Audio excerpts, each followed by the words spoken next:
Уйланд гэмт хэрэгтэн Фрэнк Абигнейл 1948 оны 4-р сарын 27 онд Америкийн нэгдсэн улсын Нью-Йорк муж улсын Бронксвиллд төрсэн Фрэнк Уильям Абигнейл 1960-ад онд зоримог гэмт хэрэгүүдээр олонд танил болж байв. Тэрээр заллин мэхлэх онцгой авиас чадвартай нэгэн байсан бөгөөд 16 настайдаа чек хурамчаар үлдэж түүнийг Америкт төдийгүй хөлийн чандаж тарааж орхижээ. 5 жилийн дотор 2.5 сая Америк долларын ийм чек дэлхийн 26 оронд гүйлгээнд орчихсон байв. Абигнейл авиас чадвараа ашиглаж өөрийгөө нисгэгч, социологийн ухааны профессор, эмч, өмгөөлөгч болон ловер хийж эрүүгийн мөрдлөгөөс нуугдаж явлаа. Түүний эрг бусын амьдрал чадвал намайг барь намтарчилсан зохиолынх нь үндэс болсон бөгөөд нэрт найруулагч Стивен Спилберг түүгээр кино хийжээ. Бизнес эрхлэгч Фрэнк Абигнейл, түүний гэргий Франц бүсгүй Полет Абигнейл нар 4 хүүхэдтэй. Баг Фрэнк тэдний 3 дахь хүүхэд юм. Энэхүү улс төрийг гойд сонирхдаг, эцгээс олон зүйл өвлөж авсан ажил төрлийн шугамар нийгмийн янз бүрийн давхаргын хүмүүстэй холбоотой нэгэн байлаа. Фрэнкийг 16 настай байхад эцэг эх нь салав. Шүүх хүүг эцгийнх нь насрамжинд үлдээжээ. Эцэг эх нь салсан нь нас бий түрээгүй Фрэнкийн сэтгэл санаанд хүчтэй нөлөөлж 1974 онд эцгээ өөд болтол тэрбээр өрх гэрээ сэргээх гэж чадлаараа оролджээ. Эсрэг хүйсний хүнээ сонирхон нэгсэх тусам октоодтай цаг хугацаа өнгөрөөхөд хүү мөнгө зарах нь улам нэмэгдэж байлаа. Машиндаа бензин шатхуу авах шалтгагаар эцгийнхээ зээлийн картаар мөнгөтэй болдог байв. Машиныг нь ч аав нь бэлгэлсэн аж. Фрэнк шатхуун түгээх газрынхантай маш өвөрмөц тохиролцоо хийж, картаар их хэмжээний мөнгө шилжүүлж, бодит үнээс илүү гарсныг нь хувааж авч байхаар болсон байна. Ингэж хийсэн тооцооны эцсийн дүн нь 3400 Америк доллар болсон бөгөөд Абигнейлийн эцэг нь өөрийн данс хөтлөгчтэй өөрөө бичлэн уулзж байж түүнийг мэджээ. Тэгсэн чинь хүү Фрэнк нь шуудангаар ирсэн чекийг устгаж хаяад байжээ. Фрэнк удалгүй залхай балмад этгээдийн замыг сонгож заллингийн томоохон хэрэгүүд хийх болсон байна. Өөрийн тооцоонд хэрэглэхээр хуурамч чек үлдсэн нь түүний анхны гэмт хэрэг байв.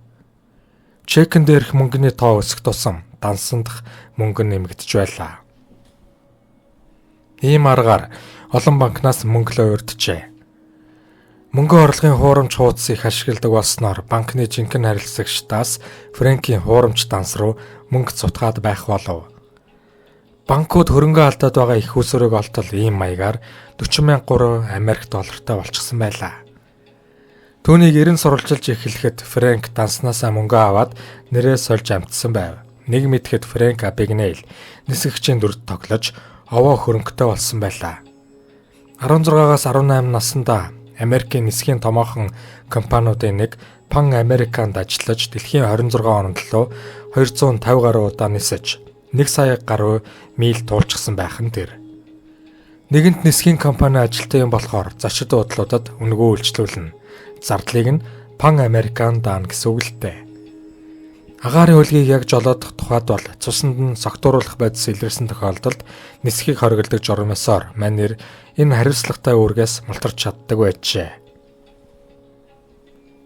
Абигнейлийн өөрийнх нь хэлснээр бол Бригам Янгийн их сургуульд социолог гэдэг хичээлийг нэг улирал заасан байна. Тэгвэл Колумбийн их сургуульд төгсснийг нь гэрчлэх хуурамч диплом ашиглажээ.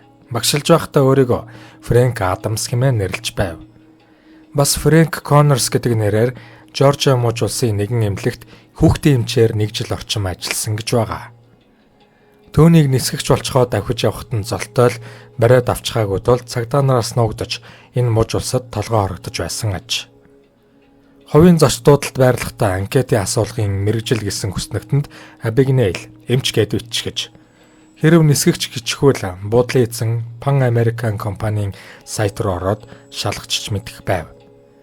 Роберт Блэк нэрээр Pan American компанид ажиллаж байхдаа Фрэнк өөрийгөө Харвардын их сургуулийн эрх зүйн салбарыг төгссөн гэх дипломтой гэж онгоцны үйлчлэгч хүүхнүүдийн нэгэнд нь залж орхисон байна. Тэр нь Абигнейлийг өөрийн танил хуульчтай танилцуулж, хуульч нь Фрэнкийг өмгөөлөгчийн эрх авах шалгалтанд орохыг хүсв. Хуульч болохын тулд диплом хийж шалгалтанд бэлтгэх хэрэгтэй боллоо. 8-7 хоног бие даан хичээллэж 2 ч удаа бүтэл муутай оролцсны эцэст Луизиана муж улсын ерөнхий прокурорын газарт ажиллах болжээ. Халагдах хүртлээр энд манер 8 сар ажиллав.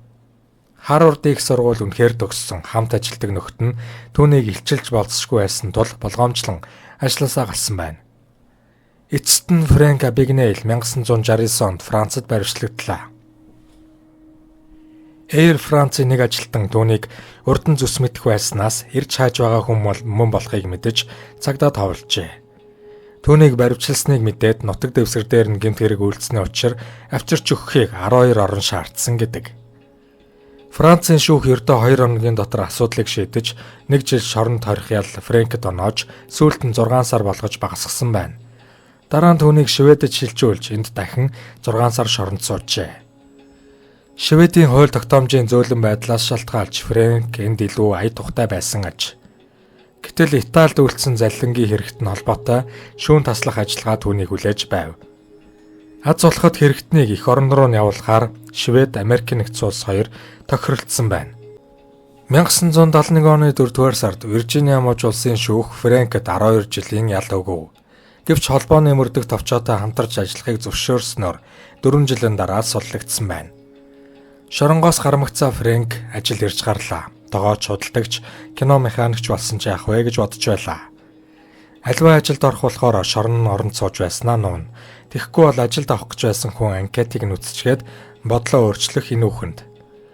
Эцэст нь Фрэнк банкны конторт ажиллахаар шийдэж өвөрмөц гэж хэлж болохоор санал тавьсан байна. Тэгээд дуулсан амьдралаа ярьж хуурах, баримт хүчийг солих аргыг банкны ажилтнуудад заах. Хэрв түүний хийсэн үйлдэл амжилтгүй болвол хариуд нь юу ч авахгүй байхаар тохиролцжээ. Амжилт болвол Фрэнкэд 500 Америк доллар өгч энэ хүний авиас хүчийг ашиглахыг бусад банкнд санал болгох юм. Тэгтэл түүний заасан элб захих үр дүнгээ өгч хэлжээ. Фрэнк удалгүй аюулгүй байдлын асуудлаарх нууц зөвлөх болов. Сүүлд нь тэрээр Оклахома муж улсын Талс хотод Abignail and Associates гэдэг компани байгуулж дэлхийд нэрд гарсан корпорациудад зөвлөгөө өгөх болсон байна. Залингийн хэрэгээс өөрийгөө хамгаалах Abignail-ийн хөтөлбөрийг одоо 14,000 компани хэрэглэх болжээ. Түүнээс гадна холбооны мөрдөх товчоотой хамтран ажиллаж салбаруудад нь лекц уншдаг аж. Энэ бизнесийнхээ дүнд Фрэнк Абигнейл саятан болоод байна. Тэрээр шоронгоос гарсныхаа хойтон жил нь суусан гэргийтэйгээ бизнесээ эхэлсэн хоттой амьдарч байна. Тэднийх 3 хүүтэй, нэг нь холбооны мөрдөх товчоонд ажилладаг.